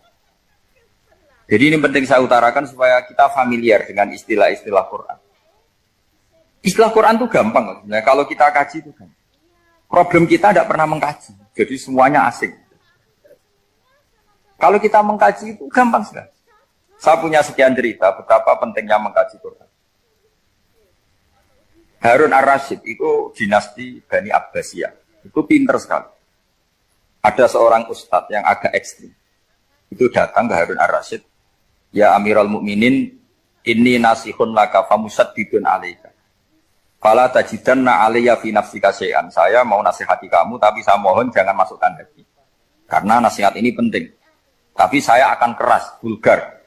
Akan keras, kritik saya akan keras. Karena Anda sebagai Amirul Mukminin tidak pedes. Apa kata Amirul Mukminin Harun ar-Rasyid? Uskut ya Ustadz. Sebagai riwayat uskut ya jahil. Kamu itu Ustadz bodoh, tidak usah banyak omong. Terus ditanya, kenapa saya bodoh? Terus dibacakan ayat faqula lahu qawlan layyinan la'allahu yatadzakkaru aw yakhsha. Inna Allaha ta'ala qad arsala man huwa khairun minka ila man huwa syarrun minni. Wa ma'a dzalika qala ta'ala faqula lahu qawlan layyinan. Allah pernah menugaskan seorang yang lebih baik ketimbang kamu, yaitu Musa dan Harun. Musa dan Harun adalah seorang nabi. Kepada orang yang lebih buruk ketimbang saya, yaitu Fir'aun. Itu saja etikanya faqula lahu qawlan layyinan. Kamu kalau ngomong yang halus, yang baik, yang berperadaban, kok kamu sama saya mau kasar? Akhirnya ustadznya ternyata pinter kamu, ya pinter aku. Jadi semudah itu. Allah itu menugaskan orang yang lebih baik ketimbang kamu, yaitu Nabi Musa. Kepada orang yang lebih buruk ketimbang saya, yaitu Fir'aun. Itu saja ada etikanya. Kok kamu sama saya mau tambah etika? Mau main kasar hanya karena kamu merasa nasihat Anda benar? Jadi gampang sekali memahami Quran. Tapi lagi-lagi memang bagi ahlinya. Tapi ini saya bantu supaya sampean jadi ahli apa? Quran. Meskipun ngajinya sebulan sekali. Sudah sebulan sekali tidak punya kitabnya. Sudah. Jadi ulama dulu kalau belajar Quran itu gampang. Saya berkali-kali cerita. Yang kitab saya baca di rektorat namanya Sajaratul Ma'arif. Itu kalau cerita bikin judul itu enak sekali. Babuna fil ibad bikulil bilad. Bab seseorang di mana saja hidupnya harus bermanfaat. Terus dalilnya itu hanya mengutip makalahnya Nabi Isa, wa ja'alani mubarakan ainama kuntu. Ciri utama seorang nabi apa? Saya di mana-mana adanya berkahi orang lain. Jadi berkah bagi orang lain. Maksudnya tidak jadi problem bagi orang lain. Artinya kamu hidup entah di Jogja seperti Pak Ono orang Jember, saya orang Rembang. Hidup di Jogja manfaat, di Jember ya manfaat, di mana-mana manfaat. Saya pernah di Korea seminggu ya manfaat. Saudara kita TKI yang di Korea ya manfaat, di sana bikin masjid, bikin apa. Karena ngendikane Allah menceritakan Nabi Isa siapa? Wa ja'alani mubarakan ainama kuntu. Saya adalah orang yang di mana-mana berkah. Artinya manusia eksistensinya harus seperti itu, hidup di mana saja. Gampang sekali memahami. Pernah Imam Syafi'i ditanya, kalau kamu nggak kehilangan air atau nggak ada air di satu daerah, cari-cari dulu. Sampai nggak ketemu. Setelah nggak ketemu air, baru kamu boleh tayam. Imam Syafi'i ditanya, apa dalilnya harus mencari dulu? Kalau nggak ada air ya langsung tayamum saja. Kenapa harus nyari-nyari dulu? Jawabnya Imam Syafi'i itu gampang sekali. Qala ta'ala falam tajidu ma'an. Kemudian kamu tidak menemukan air. Di mana-mana tidak menemukan setelah mencari. Kalau belum mencari namanya tidak tahu. Kan ayatnya kan falam tajidu ma'an. Kemudian kamu tidak menemukan air. Tidak menemukan tuh nyari dulu apa langsung ambil sikap? Nyari dulu baru kesimpulannya tidak ketemu. Kalau belum pernah nyari namanya tidak tahu. Segampang itu ulama dulu memahami Quran karena konstruksinya utuh. Yaitu mereka tahu betul bahwa Quran itu bilisanin Arabiyyin. Ketika Futuhat Syam. Syam dulu itu dikuasai tentara Romawi. Era Sayyidina Umar Futuhat. Yerusalem dikuasai tentara Islam. Itu awal Sayyidina siapa? Umar radhiyallahu anhu. Ketika Futuhat mau ada pesta besar-besaran. Tapi Umar menolak. Ketika menolak, kenapa Anda menolak? Beliau hanya membaca ayat Inna Allaha ta'ala ayyara qauman faqala adhabtum thayyibatikum fi hayatikumud dunya. Allah itu mengkritik satu komunitas kaum yang zaman di dunia menghabiskan semua kenikmatan. Maka kita tidak perlu syukuran besar-besaran. Jangan-jangan jatah kita di akhirat kita habiskan di dunia. Itu adhabtum thayyibatikum fi hayatikumut. Semudah itu. Semudah itu ulama. Rasulullah pernah dahar, pernah makan. Makan karena 3 hari gak makan, cara di Indonesia gak makan nasi, gak makan daging, sudah lama sekali. 3 hari Nabi hanya makan kurma dan air putih. Pernah Nabi gak makan roti sampai 3 hari. Kalau Indonesia mungkin gak makan nasi. Di hari ketiga, ada sahabat yang berbaik hati, Nabi disembelihkan kambing, dipotongkan kambing, Nabi disuruh dahar. Itu baru dahar setengah piring, Nabi berhenti. Ketika ditanya, setengah piring itu kan sudah kuat untuk sholat, untuk apa sudah kuat. Ditanya, ya Rasulullah kenapa berhenti? Bukankah engkau tidak makan ini 3 hari? Nabi menjawab, walatus alumna yauma idzin anin naim. Semua nikmat yang saya rasakan nanti ada pertanggungjawabannya. Makanya saya tidak ingin banyak-banyak. Wah itu kalau diterapkan di sini nggak populer. Makanya saya tahu gayanya ngaji Quran itu nggak siap dengan konsep-konsep Quran ini. Jadi segampang itu orang dulu. Nah karena apa ya itu tadi? Mereka tahu asbabun nuzul. Quran itu diturunkan dalam konteks apa? Lafat ini arahnya kayak apa? Mutlak muqayyadnya kayak apa? Muhkam mutasabihnya kayak apa? Nasah mansuhnya kayak apa? Nah sedikit saya cerita ini mungkin contoh terakhir supaya agak lama-lama, nanti bingung kalau lama. Yang bingung ya saya bingung cara memahamkan. Jadi kalau guru itu kan bingung cara memahamkan, kalau murid bingung cara memahami. Nggak tahu tingkat kebingungannya sama. Kalau guru itu bingung cara memahamkan, kalau murid bingung cara. Jadi ini pertemuan 2 kelompok bingung. Yang satu bingung cara memahamkan, yang satu bingung cara. Kalau orang ekstremis bingung cara merusak suasana, itu nggak benar itu. Ada loh. Rasulullah itu nabi. Itu paling pusing yang ngadepi orang-orang yang ekstrem. Karena apa? Cara berpikir itu lompatannya itu nggak tertib. Jadi nabi itu cara berpikir itu kecerdasan nubuah. Sementara orang ekstrem cara berpikir itu kecerdasan nafsu, bukan kecerdasan manusia. Kalau manusia masih baik nafsu. Misalnya begini, kalau dalam tradisi nubuah itu, saya dengan Pak Anu berteman lama, mulai tahun 2000 berapa. Itu kalau Pak Anu bertamu ke saya, harusnya tidak usah tak kasih makan. Karena sudah dekat. Tapi kalau kenalan baru itu dikasih makan, disangoni. Jadi Nabi itu perilakunya agak unik. Akhirnya ada orang yang cara berpikir itu dangkal. Ya Rasulullah ini tidak fair. Yang iman lama tidak diservis, yang iman baru diservis. Cara berpikir Nabi begini, seorang Ansor itu kan sering memberi Nabi. Perjuangannya Nabi ditopang orang apa? Ansor. Donatur lah, kira-kira orang Ansor itu donatur. Donatur itu keren. Karena donatur itu artinya al-yadul ulya khairum al-yadis. Sehingga ketika Nabi sudah menguasai negara, menguasai Mekah Medina, sudah futuhan, itu orang Ansor tetap nggak diservis. Yang diservis Nabi itu orang-orang baru masuk Islam, disebut wal mu'allafati qulubuhum atau Islam mu'allaf. Ada 1-2 orang yang protes, tentu yang nggak pinter, tukang protes pasti tidak pinter. Wong iskal-iskalnya sendiri, otaknya nggak sampai-sampainya sendiri, orang lain disuruh jawab. Makanya di sini tidak ada tanya jawab, nanti iskal-iskal kamu sendiri, bingung-bingung kamu sendiri, saya disuruh jawab. Berarti Gus Pak nggak mau ditanya, ya memang nggak mau, karena nanti jawab sendiri aja, nanti pinter sendiri, kapan-kapan pinter sendiri. Akhirnya tanya begini, cara tanya gini, ya Rasulullah, ini nggak fair. Orang sudah Islam lama setelah negara terbuka milik Anda, setelah kita menang, setelah kita menguasai negara, tidak kamu servis. Sementara yang baru Islam kamu, Nabi itu bertanya senyum-senyum, rileks saja. Lama-lama tambah ekstrim pertanyaan. Kata Umar, ya Rasulullah saya beri izin untuk membunuh orang ini. Umar itu pikirannya karena mangkel lo Nabi. Nabi jangan. Kalau kamu bunuh, nanti apa kata orang banyak? Inna Muhammad dan yaktul ashabah. Dikira Muhammad membunuh sahabatnya. Nabi masih mendengar. Komplainnya masih dengar. Lama-lama Nabi memberi penjelasan. Kamu ini orang Ansor. Kamu biasa memberi saya, memberi dana perjuangan. Memberi itu hebat. Saya tidak ingin menurunkan grade Anda. Grade sebagai pemberi, berarti kelasnya elit. Sekarang menjadi penerima. Itu tidak bagus. Itu betapa Rasul ini namanya kecerdasan nubuah. Kalau orang biasa memberi, biar memberi saja. Supaya dia tetap heroik, tetap patriotik, tetap keren. Karena mentalnya jangan sampai dari mental memberi kemudian mentalnya peminta. Jadi kalau Pak On jadi tim suksesnya Pak Jokowi dia tidak minta-minta. Kalau dulu kampanye ya kampanye saja. Biar memberi terus nggak pernah minta. Meskipun akhirnya ya gelong. Tapi Nabi dulu didik gitu. Jadi orang Ansor itu nggak pernah diservis. Padahal jasanya kayak gitu. Supaya kelasnya tetap kelas elit, yaitu pemberi penanggung jawab. Nabi gak ingin orang Ansor turun grade menjadi penerima. Orang-orang yang cerdas nubuah menerima konsep Nabi seperti itu. Lo tanya sama Pak On, saya dadani terjemahan UI itu puluhan tahun sama Pak Zul. Itu beliau ke kontrakan saya ke rumah beliau. Tidak pernah berharap apa. Saya sangat tertutup. Bukan apa-apa ya, kalau ingin memberi saja. Kontribusi saya pada Al-Quran. Saya tidak kepikiran mendapat. Supaya heroik. Tapi orang-orang yang cerdas amatir tadi, ini gak fair. Wong yang memberi lama kok dapat servis sedih. Nah, sekarang itu problem zaman akhir sudah mulai seperti itu. Nah, orang ini namanya Dzul Khuwaisirah. Ini yang nanti punya anak turun Khawarij. Khawarij itu orang yang ibadahnya hebat, tapi cara berpikir dengan buah salah.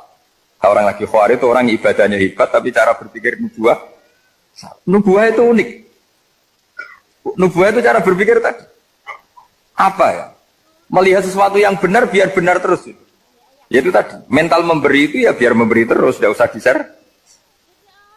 Maka ketika Abu Bakar jadi Khalifatul Rasulillah, itu ada sistem kepegawaian. Itu gajinya Umar yang sudah Islam lama, gajinya Abu Bakar yang sudah Islam lama. Itu sama Abu Sufyan sama, padahal Islamnya Abu Sufyan baru setelah Fatih Mekah, kira-kira baru setahun. Terus diprotes sama orang-orang, ini Islam lama kok gajinya sama Islam yang baru setahun kok sama. Kata Abu Bakar, Fadha'iluhum indallah, mereka punya kelebihan Islam lama itu indallah, nanti balasannya biar surga. Kalau di dunia sesuai profesinya. Artinya profesi kalau penjaga kantor ya berapa, kalau dosen berapa, pokoknya ya sudah. Dan itu diterima oleh sahabat, semuanya nerima konsep itu. Era Umar agak dibalik. Abu Sufyan kira-kira gajinya 1 juta, yang lainnya yang menangi Nabi mulai awal gajinya 10 juta. Ditanya, ya Umar, kenapa ini jadi rubah seperti kebijakan Abu Bakar, tidak seperti Abu Bakar? Jawabnya Umar lucu. Fawwah la usawwi baina man qatala Rasulullah wa baina man qatala ma'a Rasulillah. Demi Allah saya tidak akan pernah menyamakan orang yang dulu merangi Rasulullah yaitu Abu Sufyan dengan orang sing selawase dari Rasulullah yaitu Sayyidina Ali dan sebagainya. Ini penting. Artinya ketika gajinya orang saya seperti Ali radhiyallahu anhu itu tinggi itu bukan karena lamanya Islam, tapi karena lamanya iman. Jadi mulai dulu ijtihad itu ada dan dulu dia biasa saja. Karena tadi ada kecerdasan nubuah. Saya ulang lagi, ada kecerdasan apa? Sekarang itu kecerdasan tomak atau kecerdasan nafsu. Itu kalau sampai ngaji kitab tasawuf, itu bab bakhil itu tidak ada. Menurut kitab tasawuf, medit itu tidak ada, kikir itu tidak ada. Yang ada itu tomak. Tomak itu berharap dikasih orang lain. Sampean pernah nggak bilang kalau artis-artis di Jakarta kikir? Tidak pernah kan? Karena kamu tidak pernah ingin diberi. Tapi kalau kamu punya pacar karena kenal tidak pernah ditraktir, oh pacar saya kikir. Karena kamu ingin diberi. Pernah nggak kamu hukumi orang lain kikir yang nggak kenal? Padahal tidak pernah memberi kamu. Apa kak? Karena kamu tidak pernah ini. Coba sekarang kamu saya tanya, ini latihan cerdas. Definisi kikir itu apa tuh Pak? Nggak pernah memberi kamu kan? Artis-artis Jakarta, tokoh-tokoh nasional pernah nggak memberi kamu? Enggak kan? Tapi tidak pernah kamu vonis kikir. Karena kamu tidak pernah tomak. Tapi pacar kamu, kok aman ditraktir terus? Atau istri kamu, atau mertua kamu, kok tidak ngasih warisan, kamu bilang kikir gak? Sebabnya kikir betul apa karena kamu tomak, berharap? Tomak. Maka di kitab tasawuf itu gak ada bab kikir, yang ada bab tomak.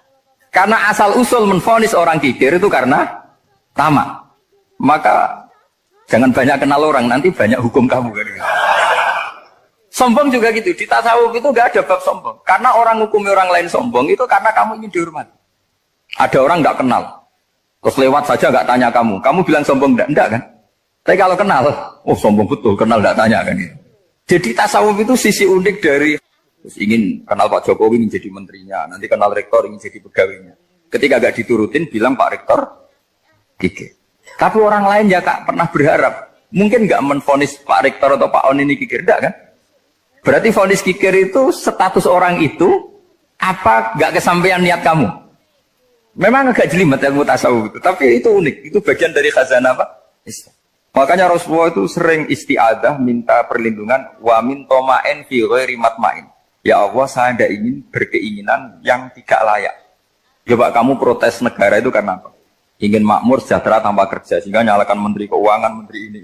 Makanya kalau guyonannya ulama tasawuf gini, tak beri bocoran. Guyonannya orang tasawuf. Begini guyonannya. Anta lam tajid min nafsika kullama turid. Fa kaifa turidu min ghairika kullama turid. Kamu yang punya keinginan saja tidak bisa memenuhi apa yang kamu inginkan. Kenapa keinginan itu kamu timpakan ke orang lain untuk memenuhi kamu? Wong kamu yang punya keinginan saja tidak bisa mewujudkan. Kenapa keinginan Anda kamu timpakan, bebankan orang lain untuk memenuhi keinginan Anda? Misalnya kamu, Gus saya ini goblok, tolong pinterkan. Wong kamu yang ini saja tidak bisa. Kok menyuruh saya? Jadi kalau tiap tasawuf itu unik. Seperti kamu mencintai istri tulen, itu ingin kan dicintai istri tulen. Kamu sendiri kan nggak bisa cinta tulen, masih pelengahan sana sini. Kamu pacaran, ingin pacar kamu setia. Ternyata kamu bikin sekian alternatif. Kalau putus ini punya ini, putus ini. Tapi kamu ingin ini setia, kan nggak fair. Makanya guyonanya orang tasawuf itu, anta lam tajid min nafsika kullama turid, fa kaifa turidu min ghairika kullama turid. Gampang tuh apalane, pokoknya ratrit gitu aja gampang. Jadi kamu yang punya keinginan saja tidak bisa memenuhi. Kok orang lain disuruh memenuhi. Sehingga orang tasawuf itu malu betul. Misalnya saya kok ingin Pak On takdim sama saya itu kurang pegawaian. Kalau saya ingin ditakdimi saya menakdimi diri saya sendiri. Makanya berbahagialah orang yang ngilu terus saya ganteng sendiri ya Allah. Saya kaya sendiri. Menunggu orang lain bilang kamu kaya itu repot. Menunggu orang lain bilang kamu hebat itu, ya sudah bilang aja ya Allah saya hebat, ya Allah saya ganteng, ya Allah saya cantik. Daripada menunggu orang lain bilang apa? Cantik. Jadi ilmu tasawuf itu nih. Jadi kalau fikih itu yang dikritik itu kikir. Kalau tasawuf enggak toma. Karena orang yang kamu vonis kikir itu jangan-jangan tidak kikir tapi mementingkan yang lebih penting. Misalnya ada teman yang tidak pernah naksir kamu, ternyata punya ibu sakit, uangnya dianggarkan untuk ibunya yang sakit, atau anaknya sekolah, atau keluarganya masih butuh dia, ya, sehingga sama teman dia kikir. Hakikatnya kikir apa mementingkan yang penting? Tapi kamu karena nggak pernah ditakdir menvonis kikir. Nah ini pelajaran. Jadi makanya yang dianteni ilmu tasawuf itu tamak itu kalau dalam bahasa Indonesia, bukan kikir. Karena vonis kikir itu akan disematkan orang yang tidak kesampaian hajatnya. Pokoknya bapak saya itu, keluarga kiai itu ajarannya itu. Yang penting jangan berharap dari orang lain. Ini Pak On saksinya, saya dulu benahin terjemah itu nggak pernah ingin diperlakukan seperti ini. Ya ngaji aja. Karena pikirannya keluarga kiai itu sederhana. Kalau ngamal ya ngamal saja. Ngamal itu heroik. Makanya buyut-buyut kita semua ini kan pahlawan semua. Membela negara Indonesia jadi merdeka. Ya nggak pernah kebayang jadi presiden, menteri. Tapi sekarang nggak, ngamal sedikit saja harus jadi menteri. Jadi ini bahaya kalau dalam kelangsungan bernegara karena orang biasa transaksional. Awal negara ini dibangun berdasar heroik, bukan berdasar apa? Transaksional. Tapi sekarang orang akan membiasakan itu. Apa-apa itu transaksional. Ini tidak bagus untuk kelangsungan bernegara. Apalagi kelangsungan beragama. Sehingga seperti saya ini masih punya desa-desa binaan di Sragen, di pedalaman Papua sekalipun. Saya punya santri banyak di Papua. Itu kalau cerita itu unik-unik. Itu mau Jumatan, itu nggak ada orang 40. Sudah datang setengah 12. Itu datangnya 3 jam. Di situ mau ketemu santri 3. Akhirnya mereka tanya gini, Pak. Pertanyaannya itu, Gus, boleh nggak Jumatan orang 3? Secara fikih Syafi'i kan harus orang 4. Kemudian mereka tak bilang, buat sholat duhur saja. Mereka nggak mau. Wong Jumat-Jumat kok duhur.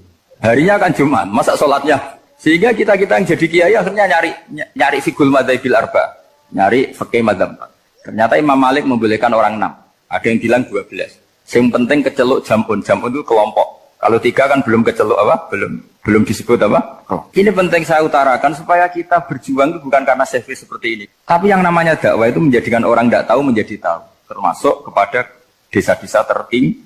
Sama. Yang namanya menteri itu pembantu presiden untuk memenuhi kebutuhan rakyat banyak. Sekarang misalnya menteri pertaniannya itu hebat, cerdas. Tapi petani nggak mau nandur padi, mau apa? Coba yang membantu ketahanan pangan itu para petani mau nanam padi apa karena menteri pertanian? Karena petani mau nanam. Ya sudah GR saja, kita pembantu presiden semua. Karena ikut menyumbangkan ketahanan pangan. Tapi kamu kan nggak digaji, kita keren, ngamal tanpa harap gaji. Ini penting.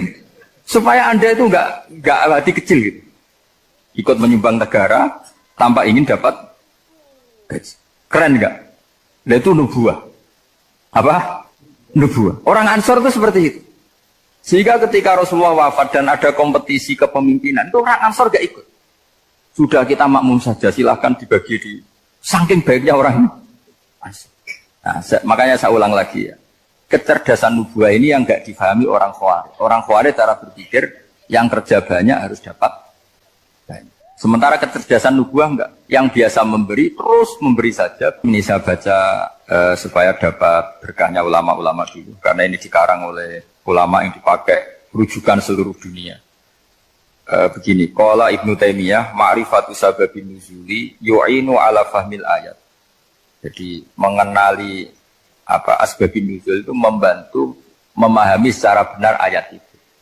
Karena tadi kalau ayat itu dipotong itu maknanya bisa kacau kayak tadi famastamta'tum bihi minhunna fa'atuhunna ujurun. Kalau diterjemah itu kan mendukung kawin mut'ah. Kalau terjemahnya saja perempuan siapa saja yang pernah kamu nikmati yang penting kamu bayar, itu kan aliran sesat dan menyesatkan. Itu konteks asbabun nuzul tidak seperti itu. Perempuan yang sudah menjadi istri kamu, seorang lagi perempuan yang sudah menjadi istri kamu, jika sudah kamu hubungan intim maka maharnya harus dibayar penuh. Tapi kalau belum hubungan intim maharnya hanya wajib separuh. Fanisfu ma faradtum illa ayafuna aw ya'fu alladhi biyadihi uqdatun nikah. Tapi tadi kalau di Indonesia gimana Gus? Ya itu yang repotnya. Maharnya itu tadi mau kena atasan dan apa? Bawahan. Wah kacau kalau di Indonesia. Sehingga kita bingung kalau dalam logika Arab kan gitu. Bayangannya kalau cerai, kata Allah fala ta'khudhu min syai'at. Harta yang sudah kamu berikan ke istri jangan diambil lagi. Sampai dilarang ngambil tuh karena jumlahnya banyak sehingga kepikiran ngambil. Kalau di Jawa nggak usah dilarang sudah tidak akan ngambil karena rukuhnya sudah lusuh. Itu susahnya baca Quran di Jawa. Karena dari awal maharnya terlalu apa? Kecil. Terus beliau Imam Suyuti termasuk di sini menyontohkan yang pasti salah kalau difahami yaitu tadi ayat apa itu fa'inama tuwallu fastammanwa wajib. Jadi beliau terus meringatkan betapa pentingnya mengenali asbabin.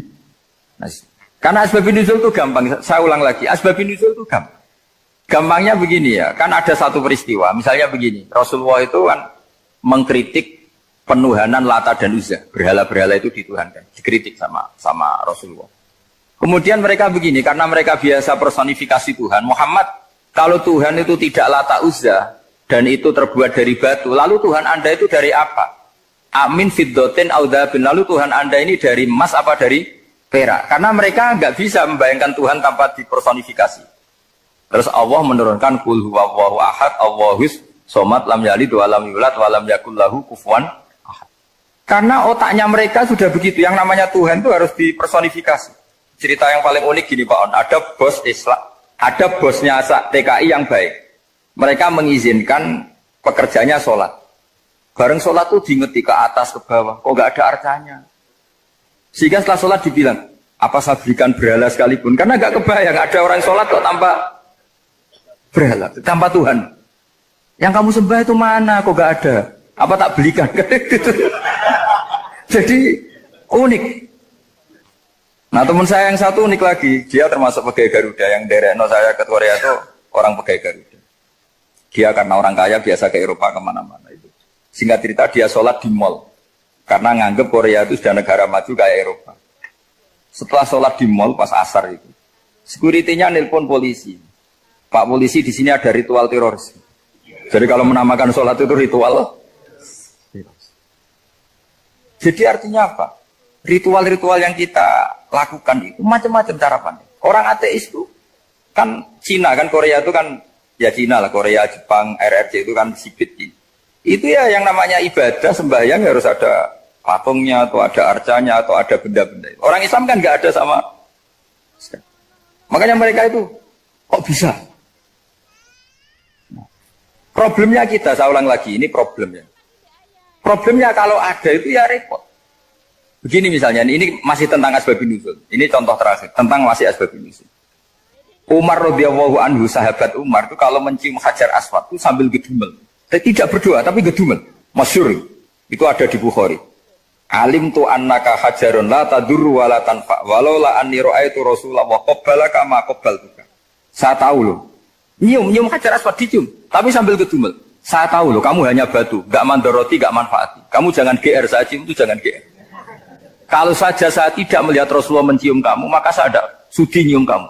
Dah gitu aja. Terus itu tiap nyium Hajar Aswad, itu tidak doa. Kalau kamu kan gak minta kaya, minta macam-macam. Kalau Umar malah gedumel. Nah kenapa demikian? Itu ada asbabun nuzulnya. Umar itu saksi sejarah. Ketika Rasulullah Fathi Mekah, Nabi kan tawaf terus mencium Hajar. Itu di belakang masih banyak orang kafir. Kebetulan Umar masih di sana. Sudah Islam Umar, tapi dia di belakang. Dengar orang-orang kafir, Muhammad itu tua aneh.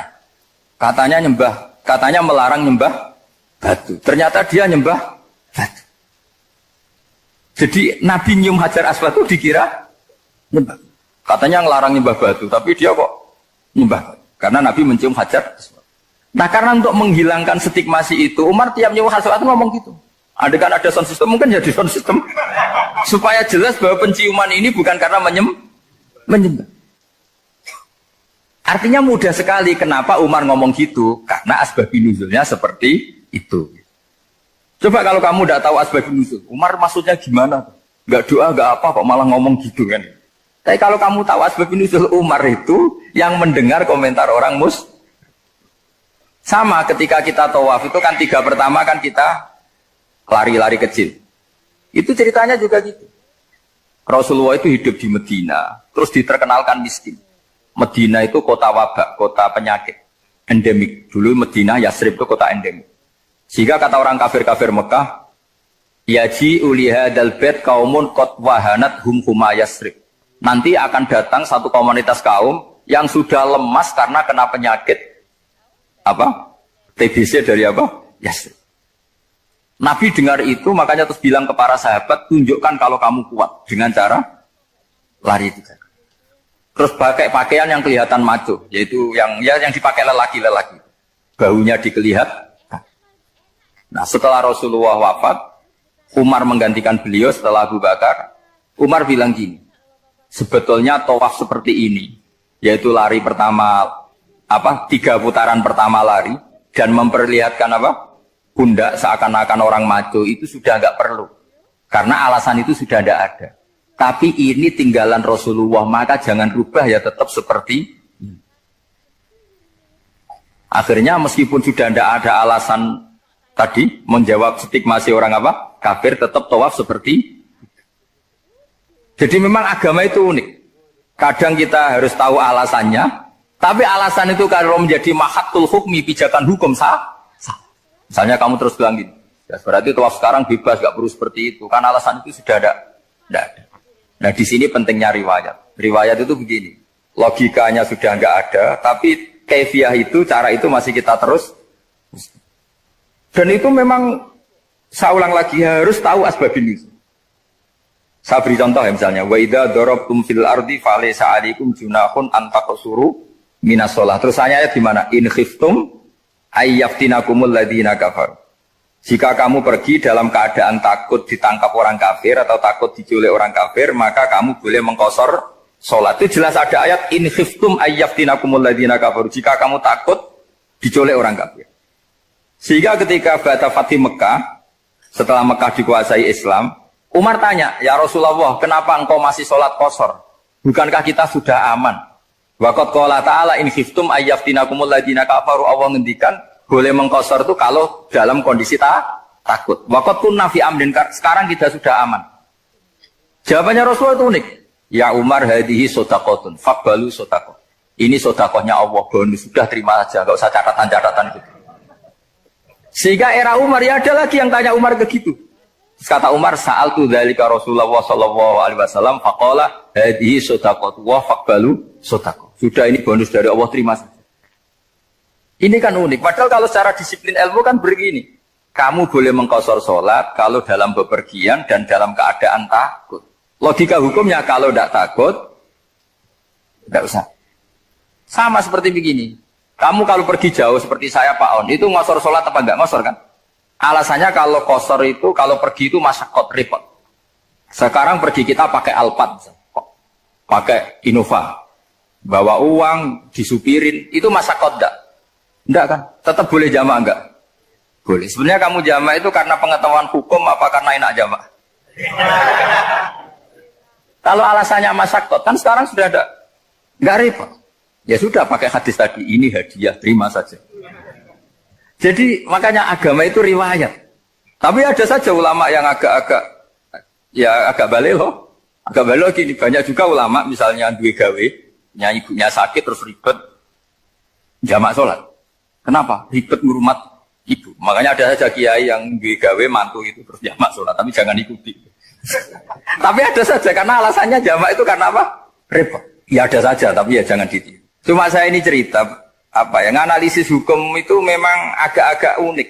Jadi tadi kadang Nabi itu ditanya, ya Rasulullah kita dulu boleh jamak qasar ini kan karena in khiftum ayyafinakumul ladzina kafaru, takut diancam orang kafir. Sekarang aman, kenapa tetap jamak? Jawabnya Nabi, ini hadiah, terima saja.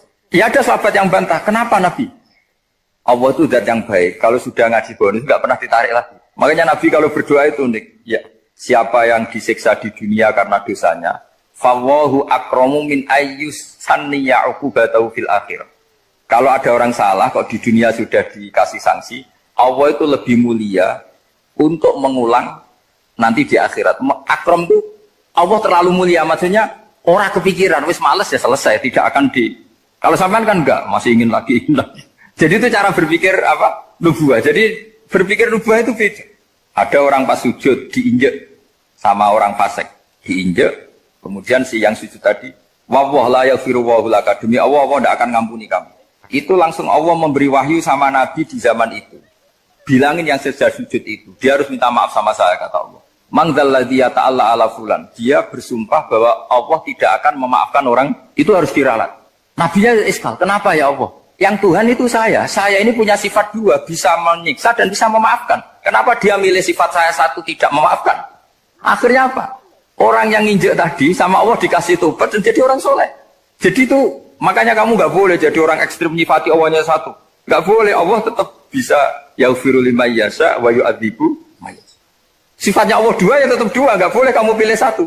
Misalnya kamu kan biasanya gini, yang ghafur untuk kamu, yang sadidul uqab untuk orang lain. Mesti kelakuannya sama kan begitu. Nggak boleh seperti itu. Rasulullah kayak apa bencinya sama Wahsy? Karena Wahsy itu qatilu Hamzah. Yang membunuh Sayyid Hamzah siapa? Itu bencinya bukan main Rasulullah. Sampai maksud-maksud Wahsy. Tapi sama Allah malah diturunkan ayat laisa laka minal amri syai'un aw yatuba alaihim aw yu'adzib. Muhammad, meskipun kamu kekasih saya itu tidak wilayah kamu, maafkan atau enggak, terserah saya, kata Allah. Ternyata betul, malah Wahsy dikasih tobat. Nah sekarang enggak, orang itu nyifati Allah sama orang lain syadidul iqab, kalau sama dirinya enggak boleh seperti itu. Allah ya sifatnya tetap. Jadi boleh kamu misalnya berdoa, ya Allah mbak yang cantik itu semoga dapat jadi istri saya. Mbaknya juga boleh berdoa, ya Allah naudzubillah min dzalik.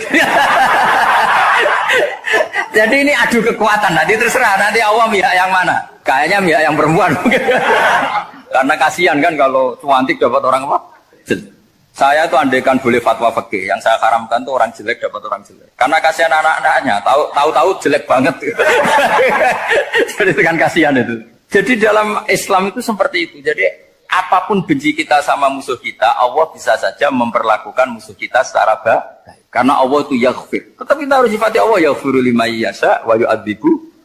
Jangan karena kita benci seseorang seakan-akan Allah sama dia pasti menyek. Itu yang dicontohkan Allah kepada Rasulnya, itu beliau tidak cocok sama Wahsy, malah Wahsy dikasih petunjuk. Makanya terus ada ayat apa? Laisa laka minal amri syai'un aw yatuba alaihim aw yu'adzib. Muhammad, tidak wilayah kamu, saya menentukan mengadab atau mengam. Makanya rata-rata kiai ulama itu halim. Orang halim itu rileks. Layinal janib, tidak gampang menvonis orang lain. Biar Allah tetap dengan sifatnya yaf'alu ma biasa, bahwa Allah bisa melakukan apa saja. Soal kamu benci sama seorang, benci saja atas nama kamu. Jangan nyatut-nyatut Allah. Misalnya kamu cinta seseorang, wah ini yang calon presiden ini harus jadi presiden. Ternyata Allah menghendaki jadi menteri, mau apa? Ya Allah yaf'alu ma biasa, mau apa coba? Yang kiai atau Pak On, kiai, patutnya kan menteri agama itu Pak On. Tapi kalau Pak yang takdir gitu mau apa ya sudah, Allah ya falu, santai. Itu rileksnya ahlul ilmi, ya sudah santai saja. Ini negaranya Allah, ini kerajaan Allah, ini buminya Allah, ya Allah biarin ya falu. Mas, jadi Tuhan Allah kamu yang repot. Jadi Tuhan itu Allah kamu yang repot. Ya Allah biar tetap ya falu, mayasa. Allah boleh yaghfir liman yasha wa yu'adzibu mayasa. Alhamdulillah utawi sakabehane puji kulillahi kagungane Allah ala silatihi ing atase peparing Allah. Jadi sing pertama maca silah napa? Ala silatihi ing atase peparing Allah. Mulane darani silaturahim penyambung rahim. Manan nyambung rahim iku nek iso yo ngekeki. Ora mau titip salam tok. Wong iso ya. Suma salam wahi mongko nuli uti salam ya Allah lan iki ma'a sholatihi. Ya, jadi yang pertama silah pemberian atau peparing, yang kedua apa? Salat. Ala nabi yang atasnya nabi ja kang rawuh sapa nabi bitauhid lawan beto tauhid.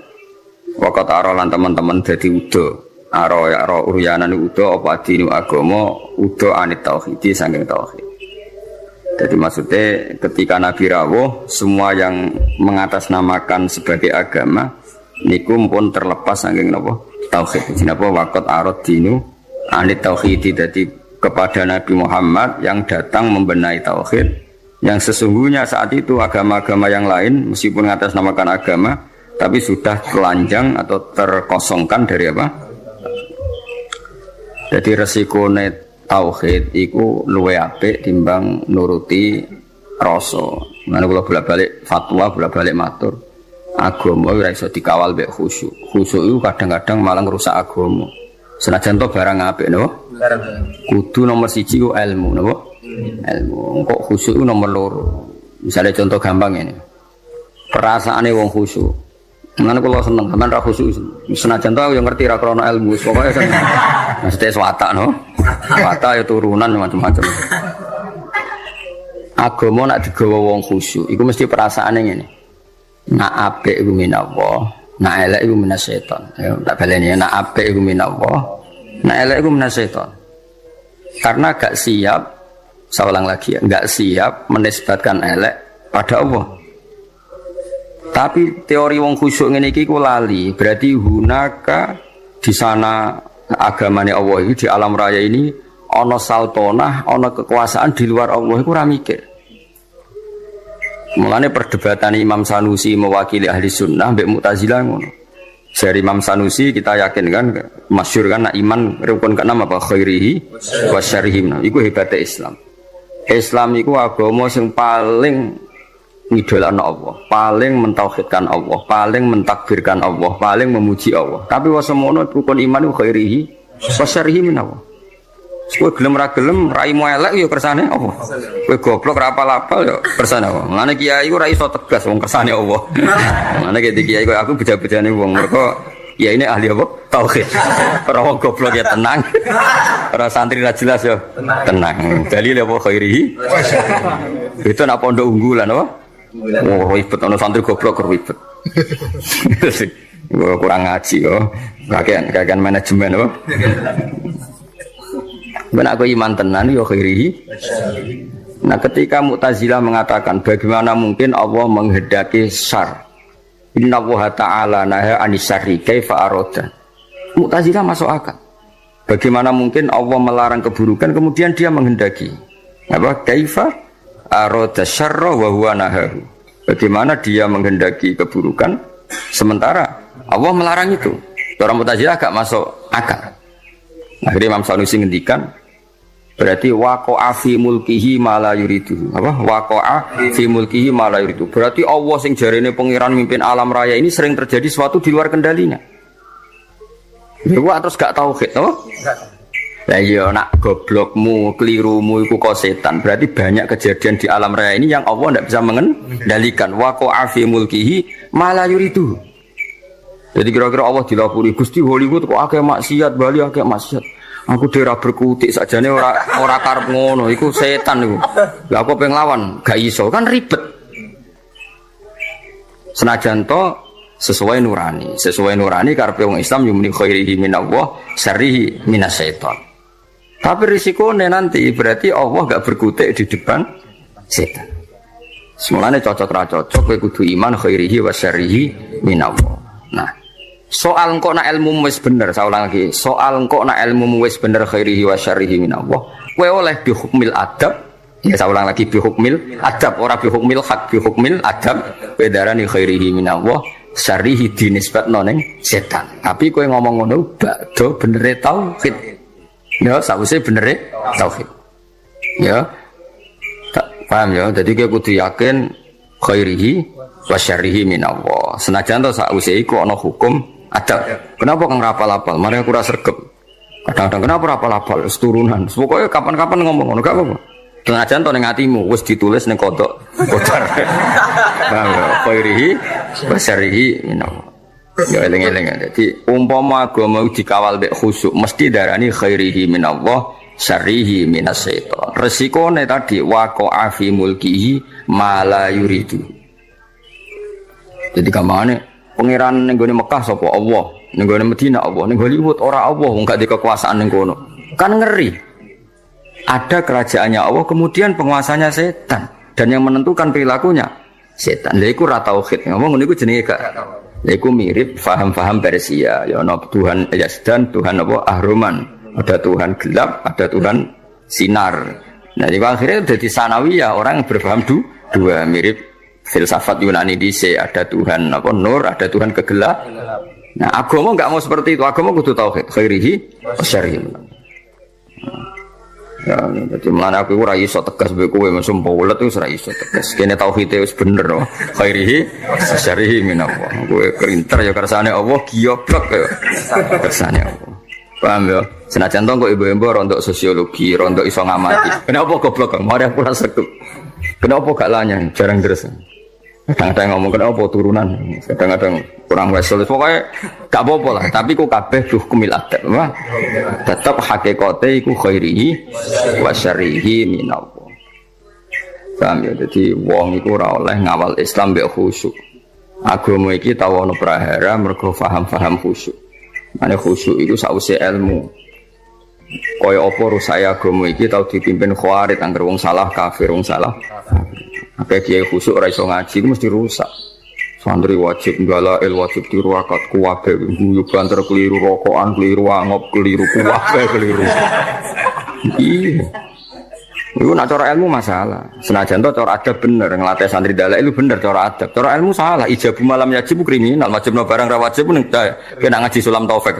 Termasuk dosa gede. Ijabu malam yajib, wajibno barang sing ora wajib. Lho aku nuruti kepengen nang sampean salat qobliyah badi. Bareng ra tak wajibno terus blas. Wah teloko tenan wis. Teloko tenan iki. Tapi tak wajib, aku mesti disemprit sampai Habib Abdullah bin Husain bin Thohir sing aran Sulam Taufik termasuk kriminal lho ning bab ilmu. Ijabu malam yajib wajibno barang sing ora wajib. Anu rata-rata pondok fikih wis jarang salat qobliyah badi. Kang qobliyah sik.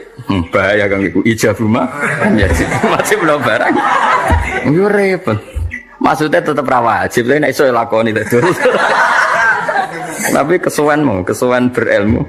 Ajane aku ngerti kira salat qobliyah ora krana ilmu. Cuma ana dukungane mau mergo apa?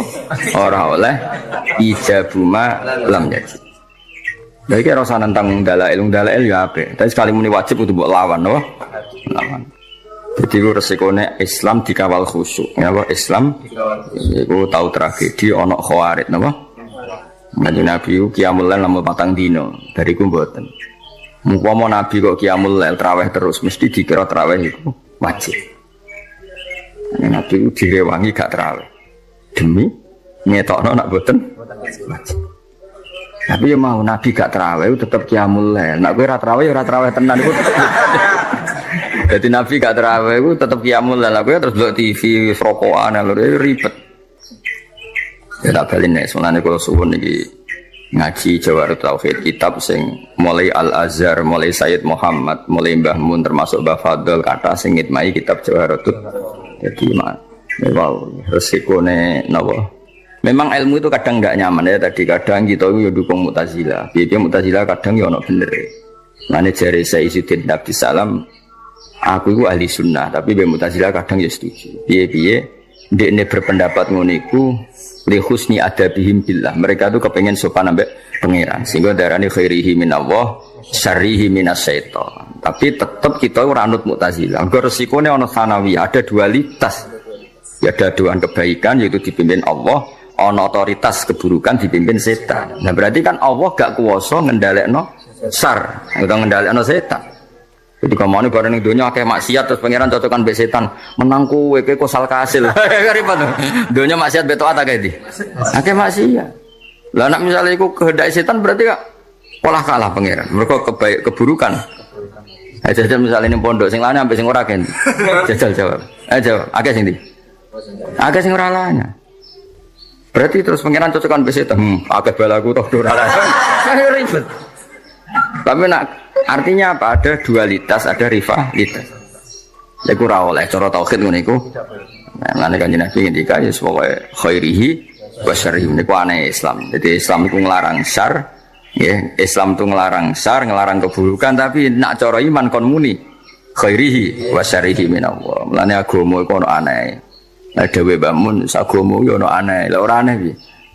Kondarani syariku manhiyun, sesuatu yang dilarang. Tapi kondarani syariku minallah. Mbok logika kaya apa ya bingung. Mana ke santri terus ngowah-ngowah rokokan gayane kok mikir tauhid mergo piye. Ndelok kali mbek bingung piye yo. Khairihi wa syarrihi minallah. Asyarru mamnuun, asyarru manhiyun. Tapi kok darani ira datu aku piye yo. Ya ora piye biasa wae ora mau pikir-pikir. Manjen kersane pangeran. Kowe rai melek ku jae. Karmu tak karepe pangeran. Ya kersane pangeran. Kowe ya ora kepen diwerai. Ngerti-ngerti lahir wis. Yo, lan cara Sayyidina Ali ngono. Kowe nek ora percaya kabeh kersane pangeran, kowe lahir ku karepmu apa karepe pangeran? Nggih karepe pangeran. Kowe tau kepen lahir nggih mboten lha iya kabeh. Kowe tau kepen goblok. Mboten kan? Tau kepen melarat. Tapi nyatane yo melarat yo goblok wis kabeh kersane pangeran. Mane dipimpin kiai ahli tauhid kaya aku yo repot. Repote mah ora iso ngloroi santri teman-teman ta iso. Lho khairi. Sering. Kena ben pinter ya moro pondok unggulan ben program terus. Mulai dadi mesin, dadi wong alim. Ora roh, kok ana standar ya, Pak? Standar. Tahun pertama 10 juz, tahun kedua pokoke ono, gak ngono didik apa? Didik. Kere santri 8 tahun rabu. Ribet. Iku wis makom tauhid, Pak. Makom tauhid. Iku khairihi wa syarrihi.